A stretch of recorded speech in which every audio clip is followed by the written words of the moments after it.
तो आपने क्या सोच के ये परशुराम जो संगठन बनाया, परशुराम सेना बनाई? सोचना क्या था, देखिए मैं भी एक उसी लड़ाई का हिस्सा था। समाज की लड़ाई लड़ना, जो समाज खुद लड़ाई लड़ना नहीं चाहता, जो समाज एक तरीके से राजनीतिक पिट्ठू बन गया है अलग अलग पार्टियों का। देखिए समाज की आज स्थिति है ना, हनुमान जी वाली हो गई है। हनुमान जी के पास अथाह ताकत थी, लेकिन हनुमान जी भूल गए थे अपनी ताकत को। बीते कुछ दिनों में भारतीय जनता पार्टी का बहुत विरोध हुआ है और एक ऐसी पार्टी जो कहती है हम हिंदुत्ववादी हैं, हिंदुओं की सरकार है, वो एक यूजीसी जैसा एक कानून लेके आती है। देखिए भारतीय जनता पार्टी ने तो हमेशा छद्म रूप धारण किया है। भाजपा का जन्म ही झूठ से हुआ है।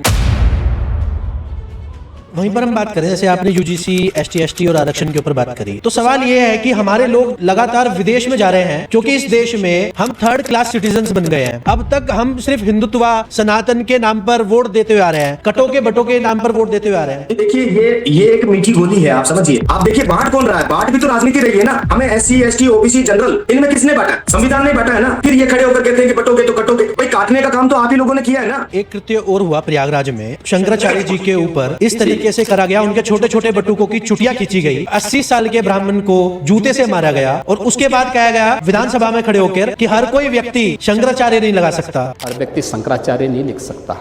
आपका क्या मत है इसके ऊपर? हर कोई व्यक्ति शंकराचार्य तो नहीं लगा सकता, लेकिन हर कोई व्यक्ति मठाधीश बन सकता है। हर कोई व्यक्ति 1 करोड़ रुपए देकर महामंडलेश्वर बन सकता है। हर कोई भरसारिचार्य, ऐसी औरतें महामंडलेश्वर बन सकती है, महामंडलेश्वर के पद बढ़ाए जा सकते हैं, लेकिन शंकराचार्य हर कोई नहीं बन सकता। उनका कथन भी उचित है। वहीं पर एक और सवाल उठता है, कुछ लोग हैं जो यूजीसी का विरोध कर रहे हैं और वो कहते हैं मोदी तेरी खैर नहीं, योगी तेरे से बैर नहीं। तो इसके ऊपर आप क्या बोलना चाहते हैं? देखिए ऐसा है, ये लोग अभी भी मूर्ख बने हुए हैं। पूर्ण मूर्ख नहीं कहते, इनको अर्धविकसित कहते हैं। इनको इसलिए अर्धविकसित कहते हैं क्योंकि हमारा विरोध किसी व्यक्ति विशेष से नहीं है, हमारा विरोध पूरी भाजपा से है। 19 मार्च का इंतजार है और 19 मार्च तक अगर यूजीसी रोलबैक नहीं होता है कि हमने अब तक कुछ नहीं किया, तो वो कार्य भी आपको करते हुए या होते हुए दिखेंगे। 2027 में उत्तर प्रदेश में चुनाव है, तो क्या इसका इम्पैक्ट दिखेगा? कि गले की हड्डी जो बनी है यूपी का चुनाव, क्योंकि यूपी का चुनाव एकदम सर पे, तो कैसे भी करके अपन ये पूरा जो ये इस समय की जो स्थिति बनी है, ये अपन उठा के मोदी पे डाल दें और योगी को बचा लें। सभी चैनल को सब्सक्राइब करें और भैया का बहुत बहुत शुक्रिया जी, बहुत और शेयर भी करें इस वीडियो को। जी, बहुत बहुत धन्यवाद, आपने अपना महत्वपूर्ण समय निकाला और हम उम्मीद करेंगे कि आप भविष्य में विधायक और सांसद का चुनाव लड़े और जीते और समाज का नेतृत्व करें। नमस्कार दोस्तों, आज का पॉडकास्ट ऑनलाइन होने वाला है और हमारे जो स्पेशल गेस्ट हैं वो ऐसे एक व्यक्ति हैं जो ऐसे समाज के लिए एक लड़ाई लड़ रहे हैं जो समाज वर्तमान में खत्म होने की कगार पर है, जो समाज अपनी लड़ाई लड़ने को तैयार नहीं है, जो समाज कह दे राजनीतिक पार्टियों का गुलाम बन चुका है। वो कोई और नहीं, परशुराम सेना के राष्ट्रीय अध्यक्ष दिनेश रनेजा हैं। तो चलिए उनसे बात करते हैं यूजीसी, ST ST और जिस तरीके से ये काले कानून है इन सब के बारे में। सबसे पहले दिनेश जी, आपका बहुत बहुत स्वागत है। धन्यवाद जी, धन्यवाद। कैसे हैं आप? बहुत बढ़िया, बहुत बढ़िया जी। दिनेश जी, शुरुआत आपसे करते हैं कि एक ऐसे समाज की आप लड़ाई लड़ रहे हैं जो समाज शायद सो चुका है, क्या कहना चाहते हैं इसके ऊपर? देखिए समाज सोया नहीं है, समाज तो हमेशा संघर्षरत रहा है जी। राजनीतिक दलों ने कुछ ऐसा कर दिया समाज के साथ कि समाज इस समय अपनी रोजी रोटी कमाने में व्यस्त है और होना भी चाहिए, क्योंकि बच्चों को पालना इस समय बहुत मुश्किल है। आज जब हम लोग 21वीं सदी में जी रहे हैं, उस समय एक समाज विशेष को राजनीतिक परिप्रेक्ष्य बिल्कुल आउट कर देना, योजनाओं का लाभ न दे पाना, आरक्षण की बेड़ियां उनके पैरों में डाल देना, SC ST एक्ट जैसी गंभीर धाराओं में उन्हें फंसा देना जी। इस समय समाज जो है वो संघर्ष में है। आपने जो कहा कि समाज सो रहा है, सो नहीं रहा है, समाज संघर्ष कर रहा है और वो स्वयं के लिए कर रहा है। इस समय वो समाज को, संपूर्ण समाज को एकीकृत कर अपनी मजबूत लड़ाई नहीं लड़ पा रहा है, क्योंकि वो अपने निजी जीवन में इतना त्रस्त हो चुका है कि वो अपने निजी जीवन से ऊपर उठकर किसी भी प्रकार की लड़ाई लड़ने में असक्षम अपने आप को महसूस कर रहा है।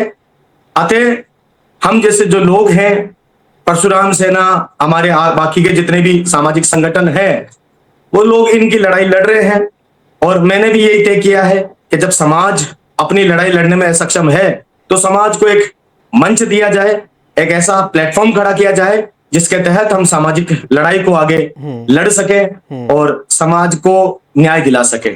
मूलभूत आप किस जगह से आते हैं? मैं मूलभूत पुष्कर का रहने वाला हूँ जी। पुष्कर जो एकमात्र ब्रह्मा जी का धाम है, ब्रह्मा मंदिर जो पूरे विश्व में एक ही जगह पाया जाता है, वहीं का रहने वाला हूं। जी और वहीं से मुझे ये प्रेरणा मिली है कि ब्राह्मण समाज ने विश्व के लिए हमें हमेशा विश्व के में शांति की कामना करता है, प्राणियों में शांति और सद्भावना की कामना करता है। आज वही समाज हाशिए पे पड़ा है, तो इस समाज को पुनर्जागृत करने की आवश्यकता है और इस समाज को एक मंच देने की आवश्यकता है। इस समाज की लड़ाई लड़ने की अब नितांत आवश्यकता है। जी। तो आपने क्या सोच के ये परशुराम जो संगठन बनाया, परशुराम सेना बनाई, क्या सोचा था? सोचना क्या था, देखिए मैं भी एक उसी लड़ाई का हिस्सा था, रोजी रोटी और मकान, क्योंकि मैं भी पढ़ाई में होशियार था, नौकरी नहीं लग पाया, घर की परिस्थितियां ऐसी नहीं थी कि हमें उच्च क्वालिटी की पढ़ाई मिल पाए, सरकारी योजना हमारे लिए नहीं थी और कॉलेज की पढ़ाई पूरी करते करते घर की दयनीय स्थिति बन चुकी थी। घर में बड़ा लड़का था तो व्यवसाय करना हमारी मजबूरी बन चुकी थी। मैं भी व्यवसाय में पड़ चुका था, लेकिन धीरे धीरे जैसे मैंने अपने आप को स्टेबल किया, मैंने जब अपने घर को आर्थिक रूप से मजबूत कर लिया, उस समय मेरे पास में कुछ ऐसी घटनाएं मेरे सामने घटित हुई। मैंने अपने समाज की बच्चियों को देखा जी जो बिना माँ बाप की थी, वो उनकी शादी के लिए समस्याएं थी और जिस फील्ड से मैं आता था मैंने उनकी मदद की। उसके बाद में मैंने समाज को एकीकृत किया, परशुराम जयंती मनाई और उस परशुराम जयंती में मैंने जब परशुराम जयंती मनाई उसके बाद देखा कि हमारे यहाँ नोखा में एक तहसीलदार हुआ करते थे, द्वारका प्रसाद जी शर्मा। तो उनके ऊपर दलित समाज के कुछ लोगों ने, मेघवाल समाज के कुछ लोगों ने हमला किया, उनका हाथ तोड़ दिया। उसके बाद में उन्हीं को गिरफ्तार करवाने के लिए, उन्हीं के ऊपर SC/ST एक्ट लगवा कर उन्हीं को गिरफ्तार करवाने के लिए धरना प्रदर्शन कर रहे थे। और ये बात मुझे गले तक मतलब चुभ गई कि एक तो तहसीलदार जैसे ऊंचे पद पर बैठे व्यक्ति का ऊपर हमला किया जाना, उसके बाद में वहां का शासन प्रशासन एकदम निरीह ही अपने आप को महसूस करना, धरना प्रदर्शन करना और उन्हीं को गिरफ्तार करने के लिए आंदोलन करना, ये तो अति से भी अति इस समय समाज के ऊपर हो रही है और अब लड़ाई लड़नी चाहिए। तब मैंने ये निश्चय किया कि अब समाज को एक जुंजारू लड़ाके की आवश्यकता है। और हमारा समाज, जिस समाज से मैं आता हूं, रानेचा समाज, हमने तो कुलदरा की लड़ाई देखी है, हमने कई सारी लड़ाइयां देखी। हम भी जैसलमेर से निकले थे। हमारा समाज, हमारे पूर्वज जो हमें हमेशा कहा करते थे, हमारे दादा वगैरह जो हमें कहते थे कि हम लोग पहले कुलदरा के पास में हमारा गांव था, जोशियों की डाणी थी, हम लोग वहां पे रहते रहते आक्रांताओं ने हमले किए, हम लोग भागते भागते मिडिल राजस्थान तक पहुंचे, पुष्कर तक हमारे पहुंच बनी, तो हमने जी जी खूब सारे बलिदान दिए और लड़ाका कौम हमारी हुआ करती थी। तो फिर लड़ाई वाली वो स्थिति बन गई और समाज को एकीकृत करके परशुराम सेना का गठन किया, प्रदेश में पहले गठन किया, फिर हम लोग आज लगभग 7 स्टेट में परशुराम सेना की कार्यकारिणी कार्यरत है, लड़ाई लड़ रहे हैं। और यही सबसे बड़ी मोटिव भी करती है और यही सबसे बड़ी वजह बनी।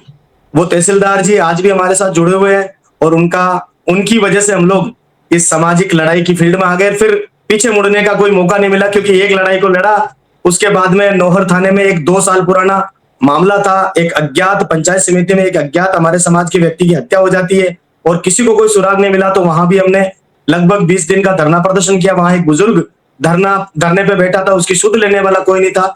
हालांकि नौहर में हमारा समाज भारी मात्रा में पाया जाता है, जी लेकिन वहां भी उनकी सुध लेने वाला कोई नहीं था। एक व्हाट्सएप पे मुझे एक फोटो मिली उनकी, मैंने पता लगाया, फिर मैंने वहां जाकर धरना किया। उसके बाद अपने खिवसर में एक व्यक्ति की हत्या हो जाती है, फिर मैं वहां जाकर धरना करता हूँ, फिर दौसा में हत्या हो जाती है। ऐसा करते मतलब लगातार जैसे जैसे लोगों को पता चलता रहा, लोग समाज मेरे से न्याय की उम्मीद लगाता रहा, मुझे लगातार सामाजिक लड़ाइयां लड़ने के लिए प्रेरित करता रहा, लड़ाइयां मिलती रही और मैं लड़ता आज आपके सामने बैठा हूँ। जी बहुत बड़ी बात है ये कि समाज की लड़ाई लड़ना, जो समाज खुद लड़ाई लड़ना नहीं चाहता, जो समाज एक तरीके से राजनीतिक पिट्ठू बन गया है अलग अलग पार्टियों का, उसके ऊपर आप क्या कहेंगे?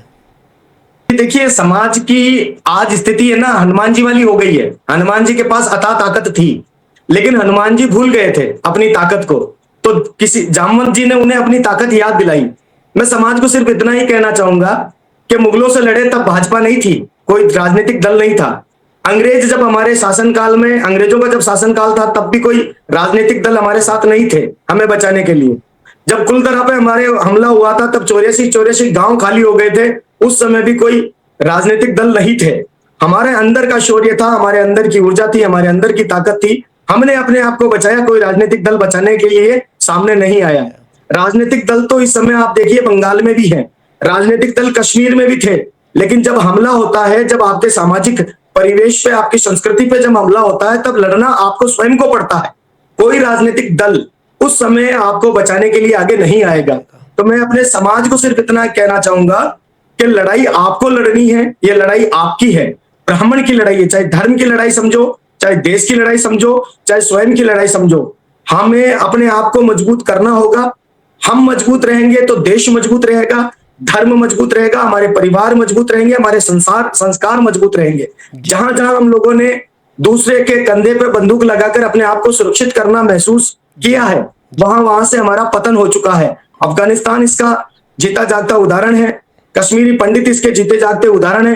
पाकिस्तान हमारे से कट गया, बांग्लादेश हमसे कट गया, विश्व में न जाने कितने ही देश जो हमारे हुआ करते थे, जहां ब्राह्मणों के मंत्र गूंजा करते थे, जहां हमारी शंख की ध्वनि गूंजा करती थी, आज वहां अल्लाह अकबर गूंजा करते हैं। आज वहां नारे अल्लाह अकबर के नारे लगाए जाते हैं। तो हमारे सामर्थ्य को पहचानने की आवश्यकता है, हमें अपने सामर्थ्य को जागृत करने की आवश्यकता है, हमें अपने आप को जगाने की आवश्यकता और अपने स्वयं को लड़ने के लिए मजबूत करने की आवश्यकता। और जितनी भी गलत नीतियां, चाहे वो राजनीतिक दलों द्वारा चालू हो, चाहे वो और किसी भी प्रोस्पेक्टस में चालू हो, चाहे वो विधर्मियों द्वारा चालू हो, हमें उनका कड़ा विरोध करने की आवश्यकता है और स्वयं को विरोध करने की आवश्यकता है, न कि हम किसी पे विश्वास कर हाथ पे हाथ धरे बैठे रहे। वहीं पर एक और सवाल है, बीते कुछ दिनों में भारतीय जनता पार्टी का बहुत विरोध हुआ है, और एक ऐसी पार्टी जो कहती है हम हिंदुत्ववादी हैं, हिंदुओं की सरकार है, वो एक यूजीसी जैसा एक कानून लेके आती है जी, जिस पे आप लगातार विरोध कर रहे हैं, विरोध प्रदर्शन कर रहे हैं। तो आपका क्या कहना है यूजीसी के ऊपर और भारतीय जनता पार्टी के ऊपर? देखिए, भारतीय जनता पार्टी ने तो हमेशा छद्म रूप धारण किया है। आप देखिए, भाजपा का जन्म ही झूठ से हुआ है। जनसंघ हुआ करता था पहले, श्यामा प्रसाद मुखर्जी की हत्या आज तक गुमनामी में रही, हमारे दीनदयाल उपाध्याय जी की हत्या आज तक गुमनामी में रही। उसे हत्या कहा या आत्महत्या कहे कुछ नहीं पता, उसे दुर्घटना कहे या घटना कहे कुछ नहीं पता। और भाजपा ने जब जब शासन प्राप्त किया है, तब तब स्वर्णों के लिए ऐसी नीतियां अपनाई जिन नीतियों से स्वर्णों का हमेशा दोहन हुआ। आप देखिए, धीरे धीरे हमारी जो राजनीतिक परिप्रेक्ष्य थे, उन्हें समाप्त कर दिया गया। ब्राह्मण, क्षत्रिय और वैश्य जो एक समय में राजनीति की धुरी माने जाते थे, आज उन्हें समाप्त करके अंबेडकरवाद को पनपाया जा रहा है। गांव गांव, ढाणी ढाणी में अंबेडकरवाद का जहर बोया जा रहा है। जिस व्यक्ति ने देवी देवताओं का अपमान किया, हमारे पवित्र ग्रंथों को जलाने का जो कार्य किया, उस व्यक्ति की आज फोटो लगाकर ये लोग हिंदू सभाएं कर रहे हैं, हिंदू जागृति लाने का प्रयास कर रहे हैं। आप सोचिए, ये झूठ नहीं तो क्या है, ये छल नहीं तो क्या है। आज भी अगर हमारा समाज ऐसे छल को, ऐसे कपट को अगर आंख मूंद कर देख रहा है और अपने निजी स्वार्थ को आगे रख रहा है, तो देखिए धीरे धीरे समाज का पतन अनिवार्य रूप से होगा। भाजपा ने 2014 के बाद 2015 में सबसे पहला कार्य जो किया, वो किया SC/ST एक्ट के जो 22 कानून थे, उन्हें 47 कानून कर दिया। और ये बात कोई छुपी हुई नहीं है, स्वयं प्रधानमंत्री जी छाती पीट कर, सीना चौड़ा करके कहते हैं कि मैंने आते ही सबसे पहला काम यह किया कि 22 कानूनों को 47 कानून कर दिया। उसके बाद में भी अगर स्वर्ण समाज की आंखें नहीं खुलती, तो ये उनकी मूर्खता है। ये 2018 में हुआ था मेरे हिसाब से। नहीं, 2015 में ही कर दिया था, मैं बता रहा हूं कहानी जी। उसके बाद में क्या हुआ, उसके बाद में सुप्रीम कोर्ट में इसके फर्जी मुकदमे ज्यादा बढ़ने लगे। बढ़ते 2018 का जो वक्त आया, उस समय सुप्रीम कोर्ट ने कहा कि झूठे मामले बहुत ज्यादा बढ़ रहे हैं। तो सुप्रीम कोर्ट ने टिप्पणी की कि पहले जांच कर ली जाए, उसके बाद में ही मुकदमा दर्ज किया जाए। उसके बाद देश में एक बवाल मचा। हालांकि बवाल तो कुछ नहीं था, स्वर्ण समाज ने भी खूब बवाल किया था और स्वर्ण समाज भी उस समय आंदोलनकारी था, लेकिन इनके मन में जहर भरा था स्वर्ण समाज के प्रति।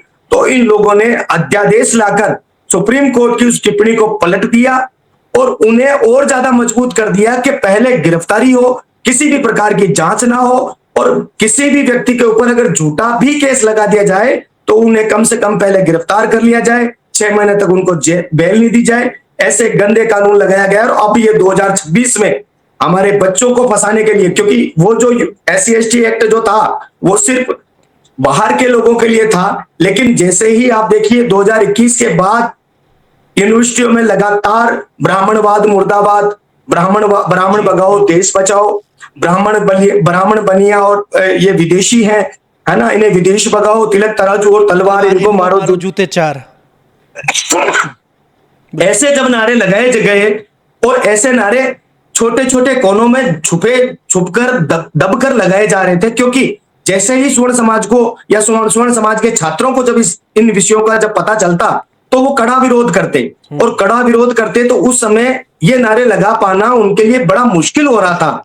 उन्हीं को ध्यान में रखते हुए ये यूजीसी का जो नियम है ये लगाया गया कि वो खुलेआम नारे लगाए जा सके, खुलेआम स्वर्ण समाज के बच्चों को प्रताड़ित किया जा सके, खुलेआम ब्राह्मणों को विदेशी बोला जा सके, खुलेआम जो उनका नैरेटिव है वो विश्वविद्यालयों में भी सेट किया जा सके जी। तो इसी वजह से ये यूजीसी आया, और यूजीसी का विरोध स्वर्ण समाज यही वजह है कि कर रहा है। यूजीसी अगर लागू होता है तो हमारे जो बच्चे होनहार बच्चे हैं उन्हें रेस से अलग कर दिया जाएगा, मतलब विश्वविद्यालय में जो उनकी काबिलियत है उनको वहीं समाप्त कर दिया जाएगा, उनके ऊपर झूठे आरोप लगाए जाएंगे, हमारी बच्चियों को गलत नजर से फंसाया जाएगा, उनके ऊपर गलत आरोप लगाए जाएंगे और योग्यताओं का हनन वही कर दिया जाएगा। आप देखिए -40 वाले लोगों को इस समय चिकित्सक बनाया जा रहा है, 0 नंबर लाने वाले हमारे प्रोफेसर बन रहे हैं, हमारी शिक्षा व्यवस्था ध्वस्त कर दी गई है, हमारी चिकित्सा व्यवस्था। बात कर रही है ना जी, आरक्षण से समस्या क्या है? आरक्षण से समस्या सिर्फ स्वर्ण समाज को नहीं है जी, आरक्षण से तो समस्या पूरे भारत को है, भारत के हर एक गरीब को है, क्योंकि आज आप देखिए सरकारी तंत्रों का उपयोग गरीब व्यक्ति करता है। अगर गरीब का बच्चा, चाहे वो ओबीसी का हो, चाहे वो जनरल का हो, चाहे वो SC/ST का हो, पढ़ने के लिए अपने गांव के सरकारी स्कूल में ही जाता है। अगर वहां आरक्षित वर्ग का अगर मास्टर लगा है, चाहे वो किसी भी जाति का हो, जाति पे हमें जाने की जरूरत ही नहीं है, क्या एक आरक्षित वर्ग का मास्टर अध्यापक उन बच्चों को जो गरीब हैं, गरीब तबके के जो बच्चे वहां पढ़ने के लिए आते हैं, क्या वो उन्हें उचित योग्य विद्यार्थी बना पाएगा? क्या उन्हें वो योग्य शिक्षा दे पाएगा? नहीं। आप देखिए आरक्षण से लगा हुआ जो डॉक्टर है वहां इलाज कराने कौन जाता है? जिनके पास पैसा कम है, जो गरीब है, वही इलाज करवाने के लिए सरकारी अस्पतालों की तरफ रुख करते हैं। आप देखिए सरकारी अस्पतालों की हालत इस समय इतनी ज्यादा गंभीर है कि वहां इलाज नहीं हो पा रहा है, प्राइवेटाइजेशन बढ़ रहा है। इसकी वजह क्या है? इसकी वजह ही आरक्षण है। ये लोग रोते हैं, ये लोग चिल्लाते हैं कि आज प्राइवेट सेक्टर को बढ़ावा मिल रहा है। प्राइवेट सेक्टर को बढ़ावा मिलने की सबसे बड़ी मूल जो वजह है, उसकी मूल में जाने की अगर हम बात करें तो उसकी मूल वजह यही है कि जो योग्यता के पसंद करते हैं वो पैसा देकर भी योग्यता को खरीदेंगे, जो क्वालिटी को पसंद करते हैं वो पैसा देकर क्वालिटी को खरीदेंगे, है ना। तो इसीलिए ये प्राइवेटाइजेशन बढ़ रहा है, प्राइवेट स्कूलों में बढ़ रही है। लाख रुपए, 1.5 लाख रुपए फीस देकर भी वो व्यक्ति जो योग्य अध्यापक चाहता है, योग्य शिक्षण चाहता है, योग्य इलाज चाहता है, वो 1.5, 2 लाख रुपए खर्च करके भी अपने परिवार को वहीं भेजता है जहां योग्यता प्राप्त होती है उसे। तो आरक्षण का लाभ या हानि अगर किसी को ये लगता है कि स्वर्ण समाज को हुआ है तो स्वर्ण समाज को नहीं हुआ है, ये पूरे भारतवर्ष को हुआ है, भारत के प्रत्येक ओबीसी को हुआ है, जनरल कास्ट को हुआ है, SC/ST कास्ट को हुआ है, पूरे देश को हुआ है, पूरे देश को हुआ है सर।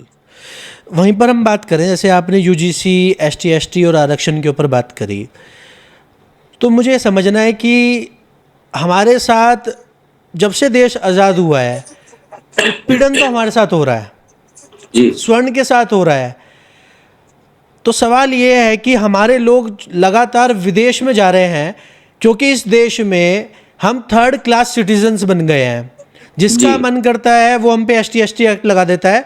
सही और गलत वो बाद में देखा जाएगा, पहले जी जी गिरफ्तारी होगी। बिल्कुल। आपको अच्छे से पता है।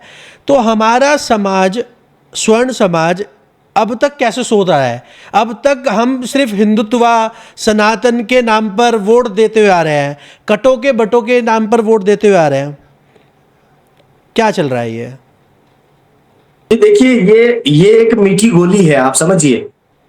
ब्राह्मण के लिए धर्म सबसे बड़ा है।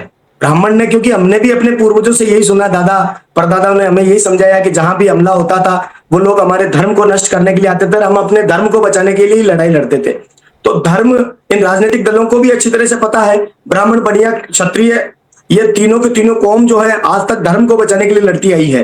तो ये मीठा चूर्ण है, इस चूर्ण को इन्हें चटा दो। और ये चूर्ण जब से भाजपा आई है तब से चटाने का प्रयास किया है। आपको सिर्फ और सिर्फ यही चूर्ण चटाया गया है कि आप धर्म की रक्षा के लिए आगे बढ़ो, लेकिन पीछे से ऐसे भेड़िए छोड़े गए हैं, ऐसे कुत्ते छोड़े गए हैं जो आपको ही समाप्त करेंगे। आप आगे देख रहे हो, आप धर्म को बचाने के लिए धर्म की लड़ाई लड़ रहे हो, लेकिन पीछे से आपको कमजोर किया जा रहा है SC/ST एक्ट के रूप में, आरक्षण के रूप में। योग्यताओं का आपका हनन हो रहा है। जब योग्य लोग बचेंगे ही नहीं, जब आप अपने आप को सुरक्षित रख ही नहीं पाओगे तो धर्म कैसे बचाओगे? आप देखिए, हमारे यहाँ राजस्थान में एक लड़ाई होती है महाराणा प्रताप की, उसमें हम लोगों ने सबसे पहले महाराणा प्रताप को सुरक्षित किया, क्योंकि अगर हमारा राजा मारा गया तो फिर हम किसके लिए लड़ेंगे?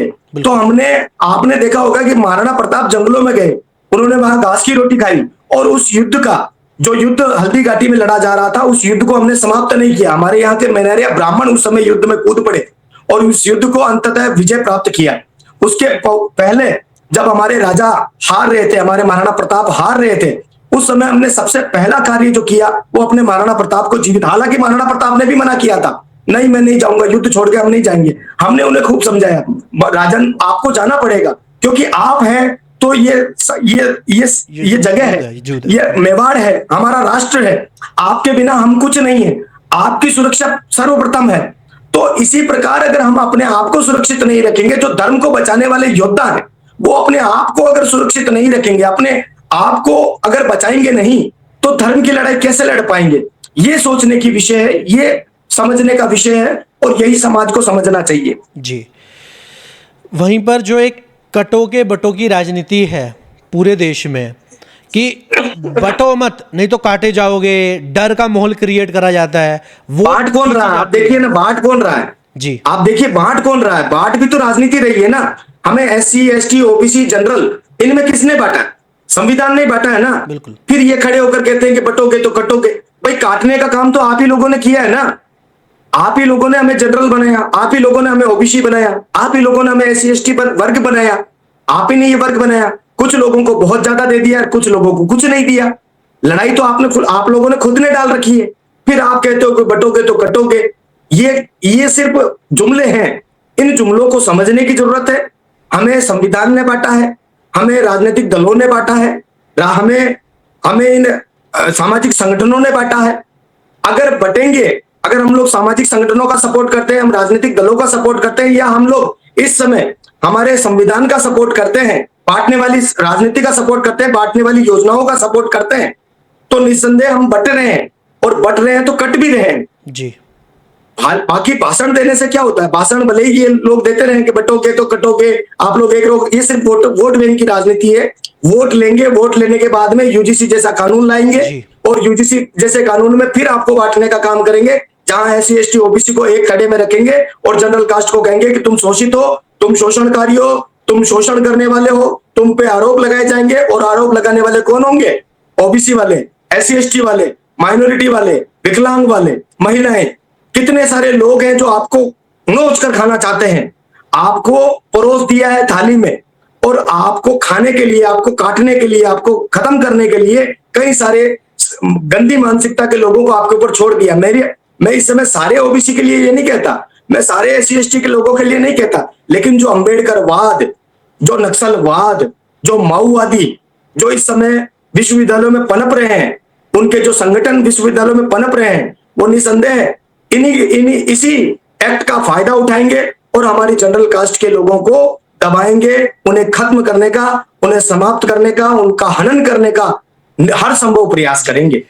वहीं पर ये आपको क्या लगता है, ये यूजीसी जो आया है, ये वोट बैंक की राजनीति है कि भारतीय जनता पार्टी जानती है कि स्वर्ण समाज का वोट हमसे दूर नहीं जाएगा, तो क्यों ना ओबीसी और एसटी जो लोग हैं उन पर, उनके वोट पर सेंध लगाई जाए, ऐसा कुछ लग रहा है? देखिए, ऐसा लग तो रहा है, लेकिन ये इनकी मूर्खता है। जिन लोगों ने आज तक इन लोगों को वोट नहीं दिया है, मतलब ये वही बात हो गई कि पेट वाले की आस कर रहे हैं और खाक वाले को ताड़ रहे हैं। अपने खाक में जो बच्चा है इनके, जो इनके सामने बैठा है, उनको तो ये ताड़ रहे हैं और पेट वाले की उम्मीद लगाए बैठे हैं। हालांकि ये वोट इनको देंगे नहीं, लेकिन इसका जो प्रभाव इस समय समाज पर पड़ा है, ये कहना कि भाई इन्हीं को हम, स्वर्ण समाज ने हमेशा वोट दिया है, इन्हीं को देते रहेंगे, ये अब इनकी भूल है। क्योंकि स्वर्ण समाज अब तक ये सोच रहा था कि कुछ तो अच्छा करेंगे, चाहे वो समाज के लिए करेंगे, चाहे वो राष्ट्र के लिए। स्वर्ण समाज ने कभी सदैव अपने लिए कुछ नहीं मांगा है, हमेशा राष्ट्रहित, धर्म, इसकी राजनीति को सर्वोपरि माना है। और हमेशा हमें यही लगता था कि धर्म को बचाने के लिए भाजपा आगे आएगी, राष्ट्र को बचाने के लिए भाजपा आगे आएगी। इनकी यूजीसी जैसी नीतियों से अब ये इनका चेहरा एकदम क्लियर हो चुका है। SC/ST एक्ट, जब प्रधानमंत्री खड़े होकर कहते हैं कि मैं ओबीसी क्लास से आता हूं, और फिर ये प्रधानमंत्री खड़े होकर ये कहते हैं कि ये तो दलितों की, पिछड़ों की पार्टी है, तो फिर हम लोग यहाँ क्या झुंझुना बजाने के लिए बैठे हैं? हम लोग भाजपा को वोट क्यों करें? अब ये समाज समझ चुका है और आने वाले चुनावों में भाजपा का ये भ्रम तोड़ने के लिए समाज तैयार बैठा है। भ्रम ये टूटेगा जी। वहीं पर एक कृत्य और हुआ प्रयागराज में, आज से 2.5-3 महीने पहले। भगवान शंकराचार्य जी के ऊपर इस तरीके से करा गया, उनके छोटे छोटे बटुकों की चुटिया खींची गई, बुजुर्ग 80 साल के ब्राह्मण को जूते से मारा गया, और उसके बाद कहा गया विधानसभा में खड़े होकर कि हर कोई व्यक्ति शंकराचार्य नहीं लगा सकता। आपका क्या मत है इसके ऊपर? हर कोई व्यक्ति शंकराचार्य तो नहीं लगा सकता, लेकिन हर कोई व्यक्ति मठाधीश बन सकता है। हर कोई व्यक्ति 1 करोड़ रुपए देकर महामंडलेश्वर बन सकता है। हर कोई मनीषा कोइराला जैसी लड़की, औरत, ये अपनी एक और वो निशा करके रिचारिया, वो जो हर्षा रिचारिया, ऐसी औरतें महामंडलेश्वर बन सकती है। महामंडलेश्वर के पद बढ़ाए जा सकते हैं, लेकिन शंकराचार्य हर कोई नहीं बन सकता। उनका कथन भी उचित है, शंकराचार्य हर कोई नहीं बन सकता। वो व्यक्ति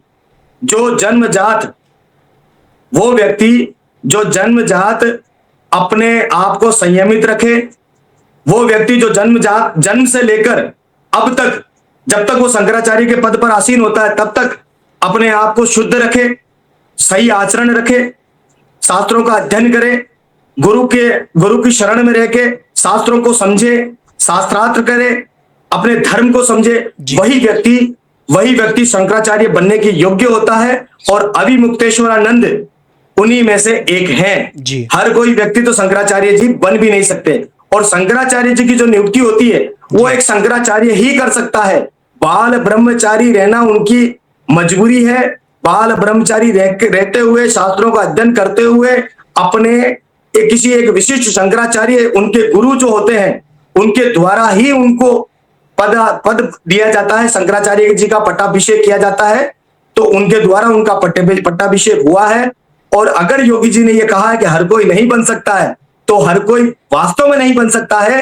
कोई अभिमुक्तेश्वरानंद जी महाराज जी जैसा, बाकी हमारे निश्चलानंद जी महाराज जी जैसे, जिनका पट्टाभिषेक हुआ है, सिर्फ वही शंकराचार्य बन सकते हैं, क्योंकि ये प्रधानमंत्री का पद होता है हिंदू धर्म में। जी, जिस तरीके से छोटे छोटे बच्चों की बटुके खींची गई, चुटिया बहुत गलत हुआ, और जूतों से मारा गया ब्राह्मण, बहुत गलत हुआ। देखिए, ये योगी जी को तब भी हमने कहा था, और आज भी हम कहते हैं, बड़ा जो साधु होता है ना, साधु को क्षमाशील होना चाहिए, साधु को धैर्यवान होना चाहिए, साधु को सुसंस्कारी होना चाहिए।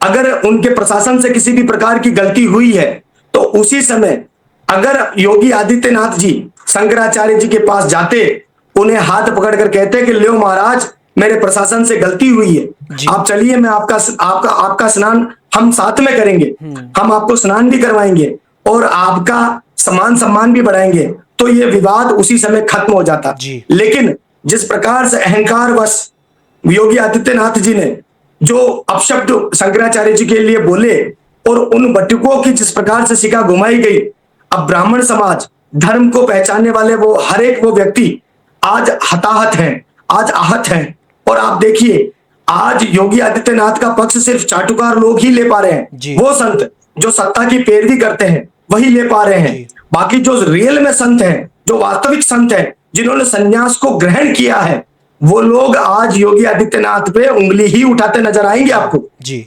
जी। वहीं पर एक चीज और हुई इसके बाद, एक हिस्ट्री शीटर, मेरे पास पूरी लिस्ट है, 49 मुकदमे इसके, 49 मुकदमे इस व्यक्ति के ऊपर हैं।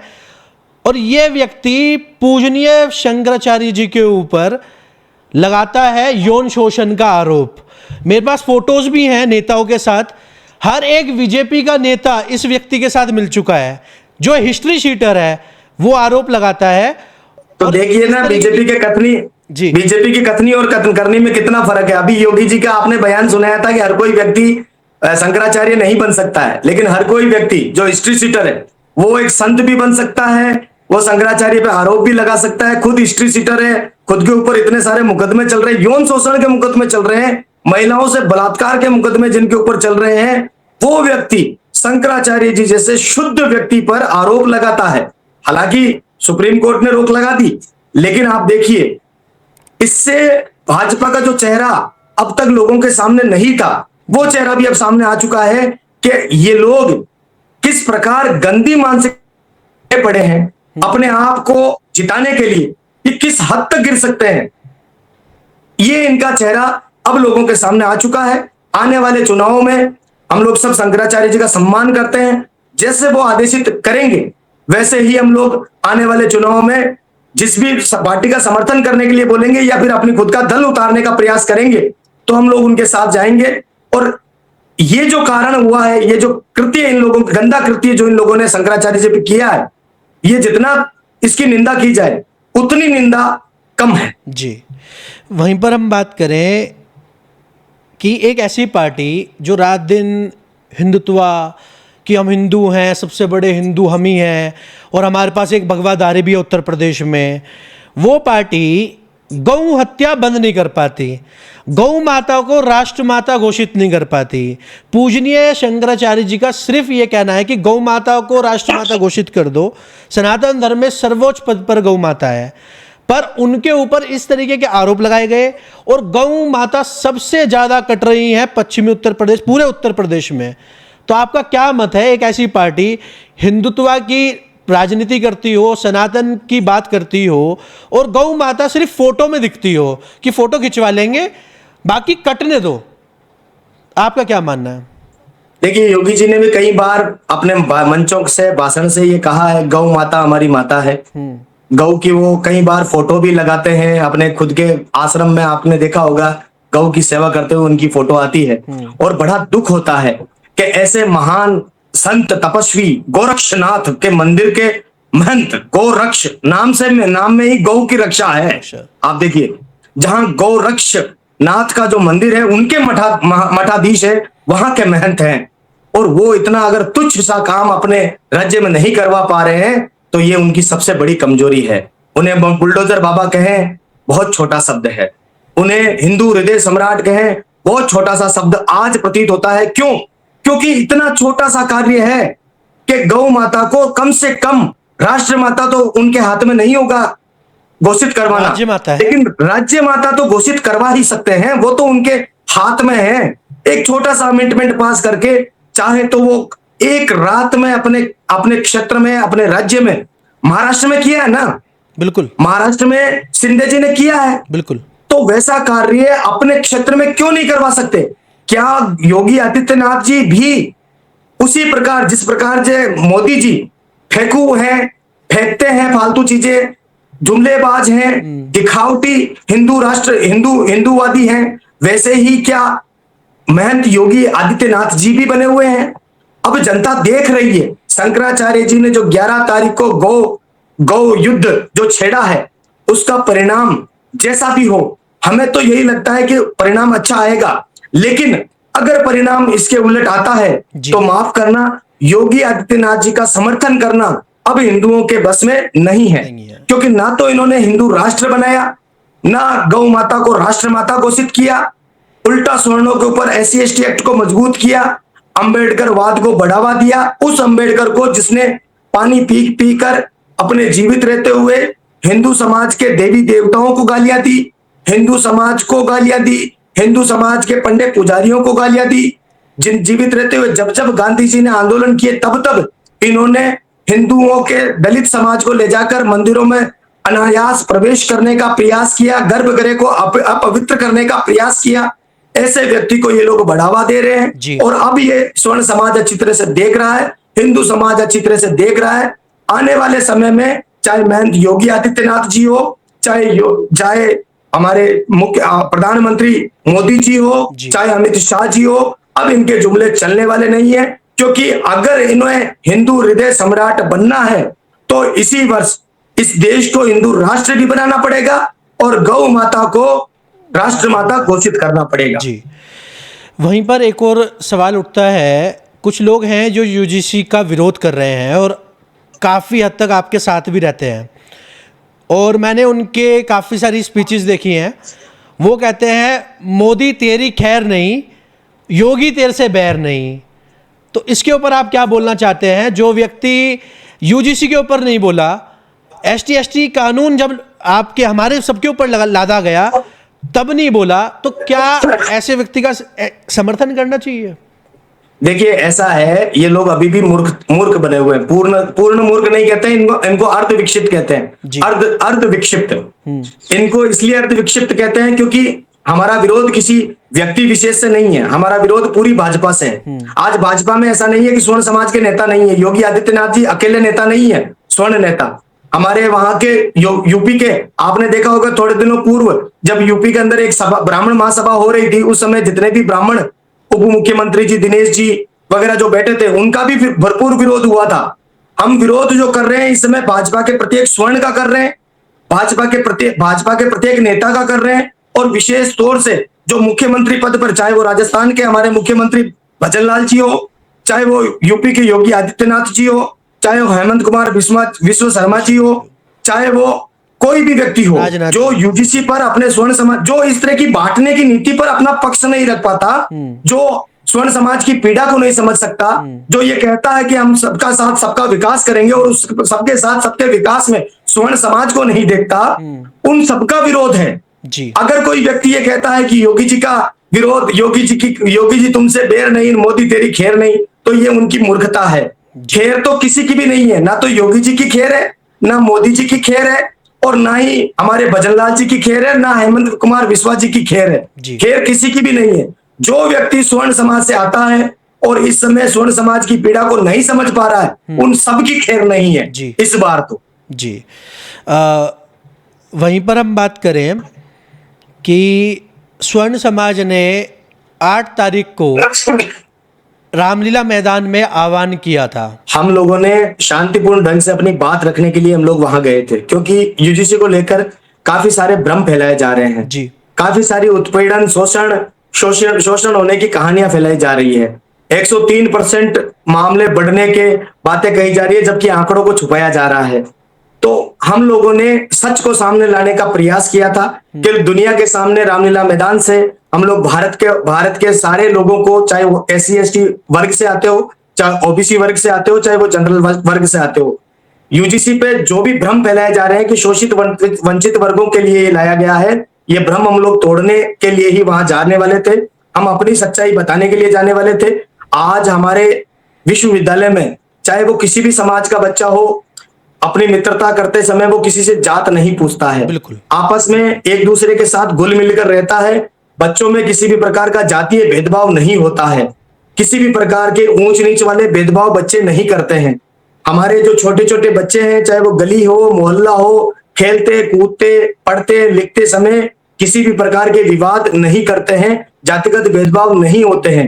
लेकिन उसके बावजूद UGC जैसा कानून लाकर समाज के ऊपर जातिगत भेदभाव थोपा जाना ये गलत है। और इन्हीं गलतियों को लेकर हम लोग रामलीला मैदान पर जाने वाले थे, लेकिन कुछ लोगों को अपना विरोध नजर आया। कुछ लोगों को, क्या मैं तो खुले तौर पे कहता हूं, भाजपा को इसमें ये लगा कि अगर वहां से इन लोगों ने अपने समाज को आवाहित कर दिया, चेता दिया, तो हो सकता है कि उनका वोट बैंक, जो उनका कोर वोट बैंक कहा जाता है, वो टूट जाएगा। लेकिन वो ये भूल रहे हैं कि भले ही रामलीला मैदान में हमें ये न करने दिया हो, लेकिन हम लोग क्षेत्रों में, गांव में घूम घूम कर अलग जगाने का काम करेंगे। और भाजपा ने अगर यूजीसी बिल 19 मार्च तक अगर वापस नहीं लिया, अगर सरकार ने हमारे कहे अनुसार सबको समानता का व्यवहार नहीं किया, सबके साथ समानता का व्यवहार नहीं किया, और अब अगर समाज को बांटने का प्रयास किया, तो याद रहे अब या तो यूजीसी रोल बैक होगा या फिर भाजपा रोल बैक होगी। ठीक है। वहीं पर स्वर्ण समाज अगर हम देखें, जो शांति प्रिय लोग होते हैं, हमारे किसी भी इतिहास में हमने कोई थाना नहीं फूका, कोई हमने तोड़फोड़ नहीं करी प्रोटेस्ट के दौरान, उसके बाद भी हम थर्ड क्लास सिटीजन बन गए हैं कि हम एक आंदोलन नहीं कर सकते। समस्या देखिए, सभी जितने भी हमारे आप जैसे भाई हैं, हम देख रहे हैं ट्विटर पे उनकी अरेस्टिंग हो रही है, और शायद आपकी भी हुई थी, आपको भी हाउस अरेस्ट कर लिया था, स्वामी जी को कर लिया था। तो क्या मैं जयपुर से छूटते छुटाते आया हूँ, जयपुर में ही हमें पकड़ने का प्रयास हुआ था, फिर हमने रास्ता बदला था। अच्छा। रास्ता बदल गया क्योंकि हमें सूचना मिल चुकी थी कि आगे हमारी अरेस्टिंग होने वाली है। तब हम लोग छोटे छोटे गांवों से, हाईवे छोड़कर हम लोग छोटे छोटे गांवों से होते हुए दिल्ली पहुंचे थे। हमारी अरेस्टिंग यही हो जाती, हम लोगों को दिल्ली भी नहीं पहुंचने दिया जाता। तो दिल्ली जैसे पहुंचे, वहां अरेस्ट हो गए और वहां स्वामी जी के साथ हमें वहीं रख दिया गया था।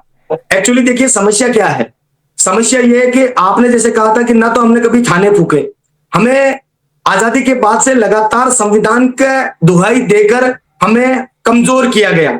ऐसा नहीं है कि हम लोग सामर्थ्यवान नहीं है, हमने लड़ाइयां खूब लड़ी है। और असल लड़ाई सही मायने में अगर देखा जाए ना, तो भारत में चाहे मुगलों से लड़ना हो, चाहे अंग्रेजों से लड़ना हो, चाहे वो किसी भी प्रकार के आक्रांताओं से लड़ना हो, असल लड़ाई लड़ने का कार्य स्वर्ण समाज ने ही किया है जी। हमें संविधान की दुहाई देकर, संविधान की एक छत्र छाया बताकर कि भाई संविधान आप सबको बचा लेगा, अब आप अपने हथियारों को त्याग दीजिए। हमने अपने हथियारों को त्याग कर संविधान के भरोसे हम लोग हाथ पर हाथ धरे बैठे रह गए, और इसके खामियाजा हमारे सवर्ण समाज को भुगतना पड़ा। लाखों हमारी योजना, हमारे जो योग्यताएं थी उनका हनन हुआ, विदेशों में जाकर बसना पड़ा। आज हमारा खुद का कहने को कोई, ना तो कोई राजनीतिक दल बचा, ना हमारा कोई राजनीतिक संगठन बचा, ना हमारे कोई नेता बचे। आज देखिए इतनी बड़ी घटना होने के बाद में भी कौन सा राजनीतिक दल का कोई भी स्वर्ण समाज का ऐसा नेता जो आपके साथ आकर आपके सुर में सुर मिलाता हुआ दिखाओ, या जितने भी आंदोलन हम लोग कर रहे हैं उसमें कोई भी राजनेता आपको कोई मुख्य चेहरा बनता हुआ नजर आता हो, एक भी नेता नजर नहीं आ रहा। तो गलती हमने स्वयं की है। अगर हमने अपने आप को कमजोर बनाया है तो उसका खामियाजा हम भुगत रहे हैं। लेकिन अब बहुत हो चुका है, अब धैर्य समाज का खोता जा रहा है। 19 मार्च का इंतजार है, और 19 मार्च तक अगर यूजीसी रोल बैक नहीं होता है, तो जो आपने कहा कि हमने अब तक कुछ नहीं किया, तो वो कार्य भी आपको करते हुए या होते हुए दिखेंगे। अच्छा जी। वहीं पर हम बात करें कि 2027 में उत्तर प्रदेश में चुनाव है, तो क्या इसका इम्पैक्ट दिखेगा? बिल्कुल दिखेगा। कुछ लोग जो ये मैंने जो पहले बात कहा, योगी तेरी खैर नहीं, वो योगी तेरे से बैर नहीं, तो क्या वो फिर भाजपा को वोट देंगे? ये आईटी सेल वाले हैं। ये क्या है, आईटी सेल वाले हैं। क्योंकि देखो भाजपा का आईटी सेल जो है ना, भाजपा का आईटी सेल भी स्वर्ण समाज ही है। अब स्वर्ण समाज में क्या उनको पेड किया जाता है, तो वो क्या करते हैं, जैसे कुछ आईटी सेल वाले तो आपका डायरेक्ट विरोध करते हुए दिखेंगे, कुछ जो क्या करेंगे यूजीसी पे समर्थन करते हुए दिखेंगे आपको, लेकिन फिर आपको बांटने का प्रयास करेंगे कि कैसे भी करके ये जो इस समय इनकी गले की हड्डी जो बनी है यूपी का चुनाव, क्योंकि यूपी का चुनाव एकदम सर पे है, तो कैसे भी करके अपन ये पूरा जो ये इस समय की जो स्थिति बनी है, ये अपन उठा के मोदी पे डाल दें और योगी को बचा लें। फिर जब मोदी की बात आएगी तब देखेंगे, तब तक तो काफी टाइम निकल जाएगा, शांत हो जाएंगे। तो ये क्या, हाँ, ये खाली ये स्वर्ण समाज को गुमराह करने का प्रयास किया जा रहा है। बाकी स्वर्ण समाज का हर एक व्यक्ति, आप देखिए करणी सेना एकदम टोटल स्टैंड पे खड़ी है, एकदम स्पष्ट क्योंकि स्वर्णों में जैसे राजपूत समाज में करणी सेना सबसे बड़ा संगठन है, बिल्कुल। और उन्होंने एकदम स्पष्ट कर दिया, ना तो हम योगी का समर्थन करते हैं, ना हम मोदी का समर्थन करते हैं, ना हम किसी भी स्वर्ण समाज के नेता का समर्थन करते हैं। वैसे ही परशुराम सेना ने अपना स्टैंड एकदम स्पष्ट कर रखा है। हम लोग ना अपने राजनेताओं का समर्थन करते हैं, किसी भी भाजपा के राजनेताओं का समर्थन करते हैं, ना हम इस समय हमारे किसी भी जो मुख्यमंत्री है या उप मुख्यमंत्री है उनका हम लोग समर्थन करते हैं, ना हम मोदी का समर्थन करते हैं। तो जो बड़े संगठन है जिन्होंने एकदम अपना स्पष्ट मत रख रहा है, और बाकी जो ये आप चुटपुट कह रहे हैं ना कि योगी तुझसे बैर नहीं, मोदी तुझसे खैर नहीं, ये सिर्फ इनकी एक योजना है कि कैसे भी करके स्वर्ण समाज को गुमराह किया जाए कि भाई ये मोदी जी योगी जी को हटाना चाहते हैं, उनको प्रधानमंत्री नहीं बनाना चाहते हैं, है ना।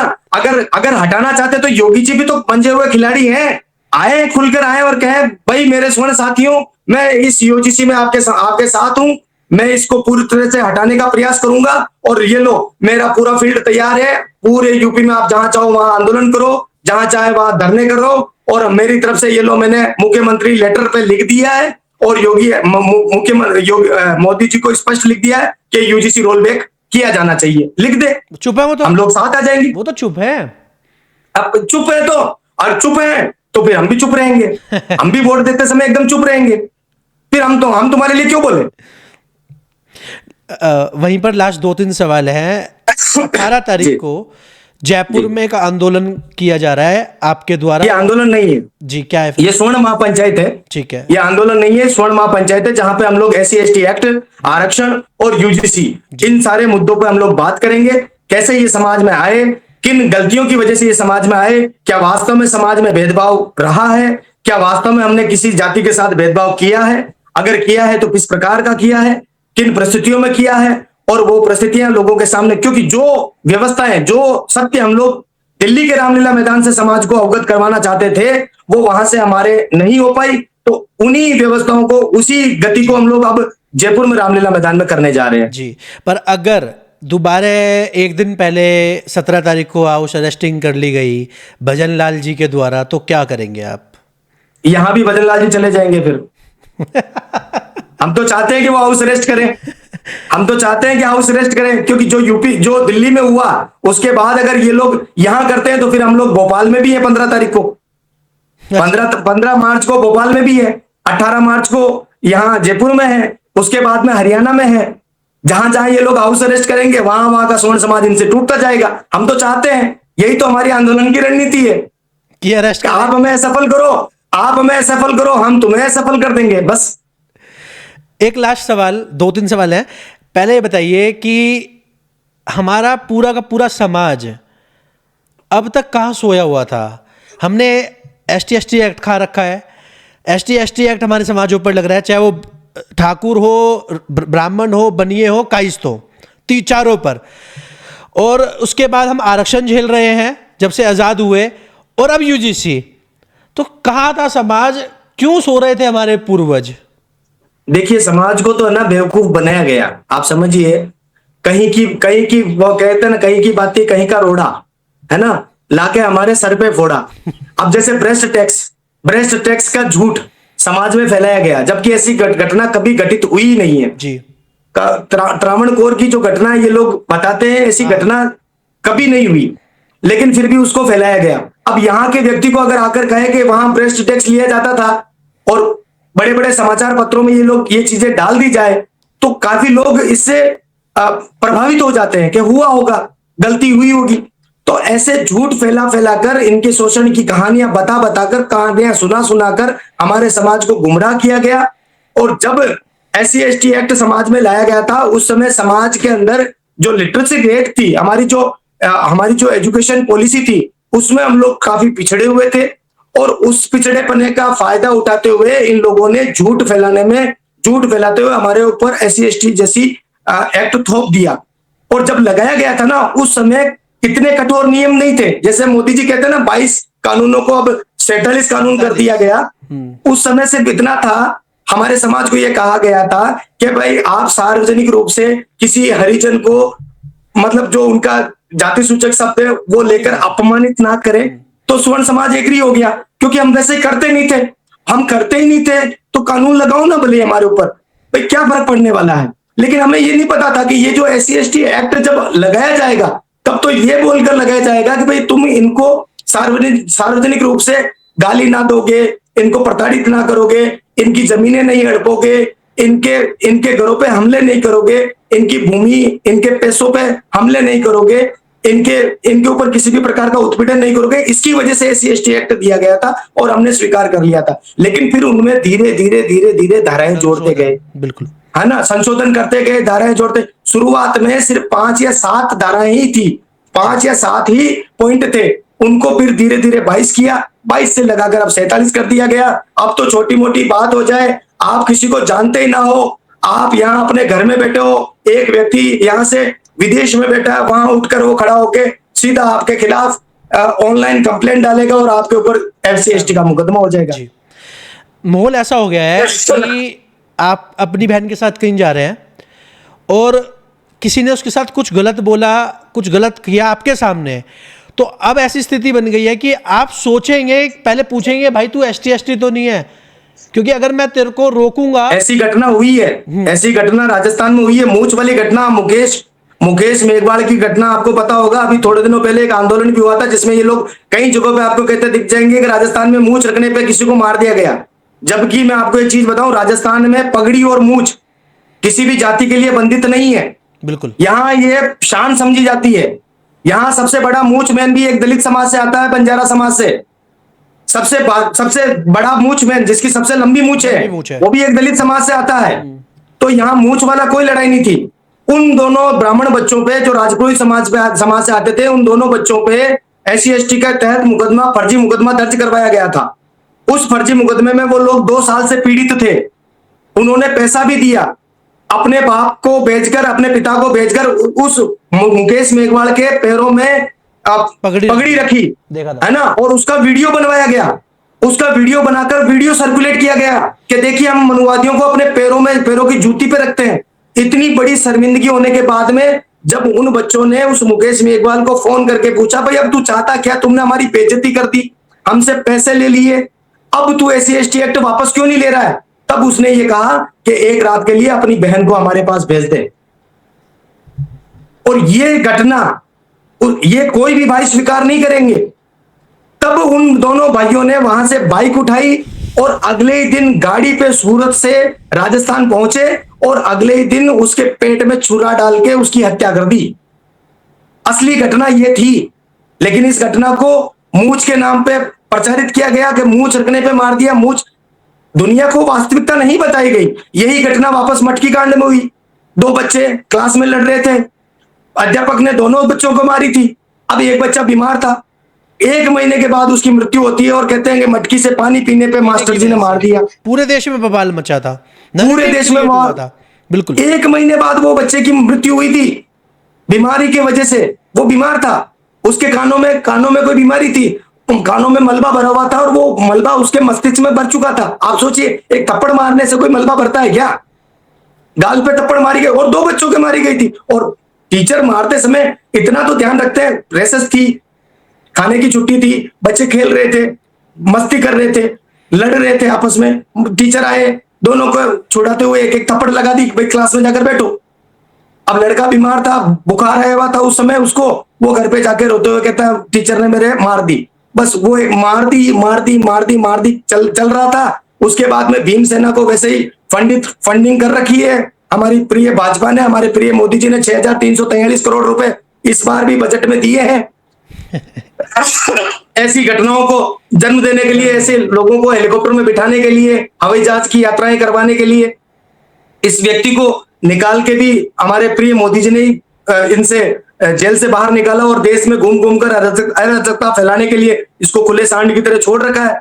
तो वो व्यक्ति आता है, मटकी का पवाड़ उठाता है, मटकी कांड। यहाँ ऐसी कोई घटना नहीं है। यहाँ किसी भी स्कूल में बच्चों के प्रति कोई भी इस प्रकार की घटनाएं नहीं आती है, लेकिन फिर भी इनको जन्म देना था क्योंकि इन्हें आरक्षण चाहिए, इन्हें SC/ST एक्ट खत्म नहीं होने देना है, इन्हें लोगों को झूठा फंसाना है। आप देखिए आजकल तो इस प्रकार के गुर्गे गेंगे काम कर रही है। इनके जितने भी तहसील अध्यक्ष हैं, भीमसेना के तहसील अध्यक्ष, जिला अध्यक्ष, उन लोगों का काम ही यही है। कई सारे वीडियो इनके लड़ते हुए मिल जाएंगे, भाई मुकदमा मैंने करवाया था, पैसा तू क्यों ले रहा है? अच्छा, मुकदमे करवाने के पैसे दिए जाते हैं इनको, 2.5 लाख रुपए राज्य सरकार देती है, 8 लाख रुपए केंद्र सरकार देती है SC ST एक्ट के। बिल्कुल बिल्कुल बिल्कुल SC ST एक्ट के देती है।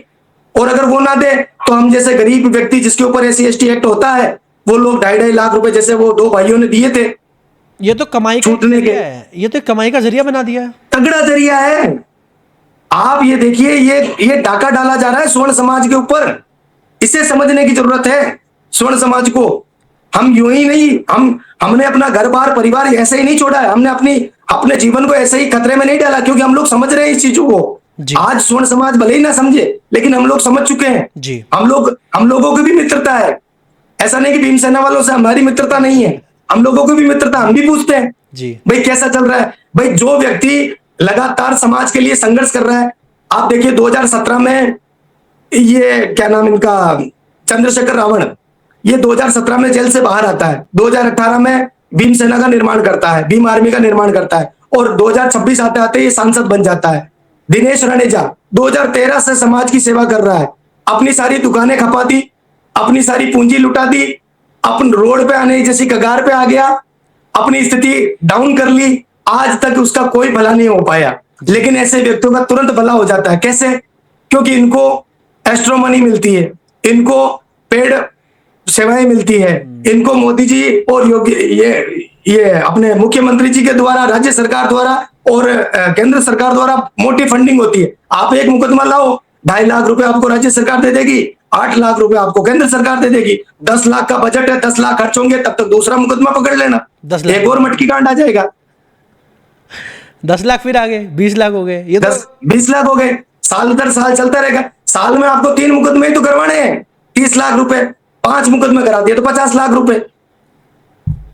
आपको लोन लेने की जरूरत नहीं है। आप देखिए इनकी कोठियां बन गई, बड़े बड़े बंगले बन गए, हेलीकॉप्टर में यात्राएं कर रहे हैं, बड़ी बड़ी गाड़ियां लेकर घूम रहे हैं। इनको नौकरी लगने की जरूरत ही नहीं है। किसी भी भीमसेना वाले व्यक्ति को जाकर पूछना कि तू कभी फॉर्म भी भरता है क्या, कभी किसी नौकरी लगने का फॉर्म भी भरता है क्या? भरने की जरूरत ही नहीं है। 50-50 लाख रुपए सालाना ऐसे ही कमाते हैं। उनको चाहिए क्या? एक छोटी सी तुम्हारी गलती तो चाहिए, और वो आते हैं तुम्हें प्रोवोक करने के लिए। अरे मनुवादियों तुम्हारी छाती पर, मनुवादियों ये, ताकि तुम लोग भी उनको उठाकर गाली दो। और जैसे ही तुम लोग गाली दोगे, ये आ गया कबूतर जाल में। बिल्कुल बिल्कुल। वहीं पर लास्ट 2 सवाल, आपके आगे क्या प्लान्स हैं? क्या हम देखेंगे कि आप राजनीति में आएंगे जब चुनाव होंगे राजस्थान के? बिल्कुल राजनीति में आएंगे, बिल्कुल राजनीति करेंगे, और समाज के लिए करनी पड़ेगी, क्योंकि आज विधानसभा में हमारी आवाज उठाने वाले कोई नहीं है। मैं स्वयं भी राजनीति में आऊंगा, और काफी हम लोग ऐसे लड़कों को भी चुन रहे हैं, ऐसे लड़कों को ढूंढ भी रहे हैं जो समाज की आवाज को उठाते हैं, उनको भी राजनीति में लाएंगे। हम आए ना आए, लेकिन उन लोगों को हम अपने समाज की आवाज को विधानसभा में और संसद में पहुंचाने का भरसक प्रयास करेंगे आने वाले चुनावों में। जी, मैं एक चीज और कहना चाहता हूं यहीं पर, एक उद्धव सेना से एक सांसद हैं महिला, प्रियंका चतुर्वेदी जी, हाँ, उन्होंने आवाज उठाई थी यूजीसी के लिए, तो हमें धन्यवाद करना चाहिए उनका कि एकमात्र सांसद जिन्होंने यूजीसी के ऊपर रिसेंट, बिल्कुल वो धन्यवाद के पात्र हैं। और महिला होते हुए उन्होंने अपने आप को झांसी की रानी की याद दिला दी हमें, तो कि एक झांसी की रानी खूब लड़ी मर्दानी, वो तो झांसी वाली रानी थी। उस समय मर्दों की कमी नहीं थी जी, लेकिन लेकिन मर्दानी वो एक ही थी जी। मर्दों की कमी नहीं थी उस समय, लड़ने वालों की कमी नहीं थी, लेकिन मर्दानी लड़ने वाली तो वो झांसी की रानी थी। तो प्रियंका चतुर्वेदी जी हमारे समाज की झांसी की रानी है, और उनका बहुत बहुत तहे दिल से धन्यवाद कि कम से कम उन्होंने स्वर्ण समाज की पीड़ा को समझा और संसद में इस चीज को उठाया। जी, वहीं पर आप क्या लास्ट मैसेज देना चाहते हैं हमारे ऑडियंस को? देखिए ऑडियंस को, आपकी ऑडियंस तो जनरल कास्ट भी है, ओबीसी भी है, SC ST भी है, तो सारी, देखिए भाइयों, राजनीति हमें सिर्फ लड़ाने का काम करती है। ना ब्राह्मण किसी का बुरा चाहता है, ना क्षत्रिय किसी का बुरा चाहता है, ना वैश्य किसी का बुरा चाहता है जी। अगर आप अपने इतिहास को खंगालने का प्रयास करोगे तो आप देखोगे कि जितनी भी धर्मशालाएं, जितनी भी सेवाएं समाज में दी गई है, वो हमारे बनिया समाज द्वारा दी गई है। आज तक अगर समाज को किसी ने रक्षित करने का प्रयास किया है, वो क्षत्रिय समाज ने किया है। आज तक समाज को ज्ञान देने का प्रयास किया है, विज्ञान को बढ़ावा देने का प्रयास किया है, सामाजिक संस्कारों को बढ़ावा देने का प्रयास किया है, हमारे परिवारों को एकत्रित करने का जो प्रयास किया है, हमारे अंदर संस्कार जो कूट कूट कर भरे गए हैं वो सारे ब्राह्मण समाज ने किए हैं। ब्राह्मण ने सदैव अपने मंत्रों में भी जीव जंतुओं का भला करने की, कल्याण करने की और विश्व की, हम राष्ट्र में राष्ट्र की सीमाओं में बंद कर रहने वाले लोग नहीं हैं। हम लोग राष्ट्र का नहीं, हम लोग विश्व का कल्याण चाहते हैं। ऐसे व्यक्ति किसी का बुरा नहीं चाहते हैं। दूसरा, आज आप लोग आरक्षण या किसी भी प्रकार के एक्ट का प्रयोग कर अगर आपको लगता है कि आप स्वर्ण समाज को दबा देंगे तो ये आपकी और भूल भी है और कहीं ना कहीं आपकी चूक भी है, क्योंकि जिस समाज को आप दबाने का प्रयास कर रहे हो वही समाज अगर जीवित रहा तो आपको ऊपर लेकर जाएगा, आपको ऊंचा उठाएगा, इस भारत को विश्व गुरु बनाएगा, आपके बच्चों को शिक्षित बनाएगा, आपके बच्चों को योग्य बनाएगा, आपके बच्चों को -40% लाकर डॉक्टर बनने की आवश्यकता नहीं पड़ेगी, आपका बच्चा भी 90% लाकर अपनी योग्यताएं सिद्ध कर पाएगा। आज तक आपके समाज में कोई दूसरा वाल्मीकि नहीं पैदा हुआ, लेकिन अगर ये समाज आगे बढ़ता है, अगर आप लोग इस समाज के साथ ताल में ताल मिलाकर आगे बढ़ते हैं तो आपके समाज में पुनः वाल्मीकि जैसे लोग, पुनः काफी जो सक्षम लोग होंगे वो भी पैदा होंगे और आपके समाज का पूर्ण रूपेण कल्याण होगा। छुआछूत आज समाज में नहीं है। हम अपने समाज से भी अगर जहां थोड़ी बहुत भी छुआछूत किसी भी संदर्भ में अगर बढ़ी है, चाहे वो राजनीतिक संदर्भ में बढ़ी है, चाहे वो किसी भी संदर्भ में हमारे अंदर डालने का जो प्रयास, छुआछूत को डालने का प्रयास हुआ है, उस छुआछूत को यही समाप्त किया जाए और हम लोग सभी भाई भाई, चारों बैल की कहानी जो हमने पढ़ी थी बचपन में, 4 बैल की जो कहानी हमने पढ़ी थी, वही 4 बैल आज भी समाज में व्याप्त है। स्वर्ण एक बैल है, ओबीसी दूसरा बैल है, एससी तीसरा बैल है और एसटी चौथा बैल है। एक लोमड़ी जो ये राजनीतिक दल है, ये आपको लड़ाकर आपको शेर का शिकार बनाना चाहते हैं। शेर इस समय विदेश में बैठा है, जो ये नहीं चाहता कि भारत विश्व गुरु बने, भारत आर्थिक रूप से समृद्ध हो, भारत में योग्यताएं पनपे और भारत पूरे विश्व का संचालन करने वाला बने। तो इन चीजों को समझिए, इन बेड़ियों को तोड़िए और एक दृष्टि से समाज को देखना शुरू कीजिए और आगे बढ़िए। धन्यवाद जी। लास्ट में आप हमारे चैनल को सब्सक्राइब करने के लिए बोलिए सर। सभी चैनल को सब्सक्राइब करें और भैया का बहुत बहुत शुक्रिया जी, बहुत बहुत, और शेयर भी करें इस वीडियो को। जी, बहुत बहुत धन्यवाद, आपने अपना महत्वपूर्ण समय निकाला और हम उम्मीद करेंगे कि आप भविष्य में विधायक और सांसद का चुनाव लड़े और जीते और समाज का नेतृत्व करें। आप जैसे लोगों की आवश्यकता है। जय श्री राम, जय परशुराम, जय श्री राम, जय परशुराम, जय मां करणी। जय मां करणी।